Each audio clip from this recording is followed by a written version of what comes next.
Okay, so the last step of the analytical workflow is to classify the change image into a thematic layer. You can classify images into thematic map layers using a variety of methods. We are going to be using a value thresholding approach, which is quite simple and easy to interpret. However, you can always kick it up a notch if your application requires it by passing the change image and perhaps a few other ancillary layers into a classifier, such as random forest or support vector machine, something like that within the machine learning kind of family. So here we're going to be going into the code again, and we're going to point out using the where function, which is a really powerful function. We are in code checkpoint F4.4b again, and we're going to finish it out. Okay, so here we were just a little while ago looking at the to-date change. We added the diff image to the map using a nice color ramp. And here's where I had commented stuff out previously. This is the rest of the workflow. And we are going to uncomment that and look at it. So here, like I said, we're going to be doing some value thresholding to create these thematic layers of stable and change classes. So here we supply two different threshold values, one for a gain over the period of time and one for loss. Okay, so for threshold gain, we've got 0.1 is the threshold by which something will be classified as gain if it is above that. And then to contrast that, we are going to be doing the same thing with threshold loss. Anything below negative 0.1 is going to be classified as loss in the difference image. We do something a little cheeky right here where we create essentially an empty image with just zeros in it.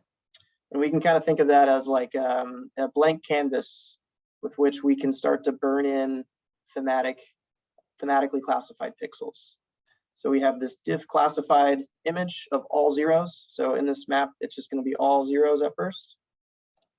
And now to do the thresholding, we use the where function. And the where function takes the first argument here is the condition. Okay, so we say take this empty zero image and where the difference image is less than or equal to the threshold loss value, i.e. negative 0.1. The second argument of the where clause is what value to assign that pixel to if the condition becomes true or is true. So we're going to say values of 2 are going to be classified as loss. And the second thing that we do is do the same thing with gain. So we're going to create basically an image with zeros, ones, and twos. So we say where the difference image is greater than or equal to threshold gain or 0.1, assign those pixels a value of 1.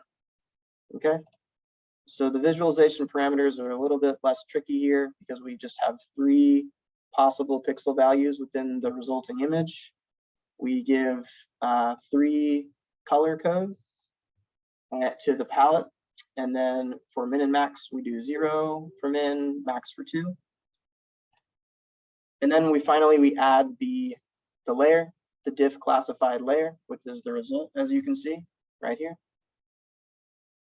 And we give it those visualization parameters and a label. Okay, so I'm going to run this. We'll see everything we've done so far, except now we have a thematically classified image off of the change. And one last thing to mention is this self mask function. You may have seen it before. It is essentially a shorthand of masking your image with itself. And the default, just as a thing to remember, just like a little trick, is if you do not provide a value to it, if it's empty, the default value with which to mask your image is going to be 0. And so since we had already set up our output image to contain those values, the stable values, we're essentially saying mask out all of the pixels that through our algorithm we have determined no change has occurred.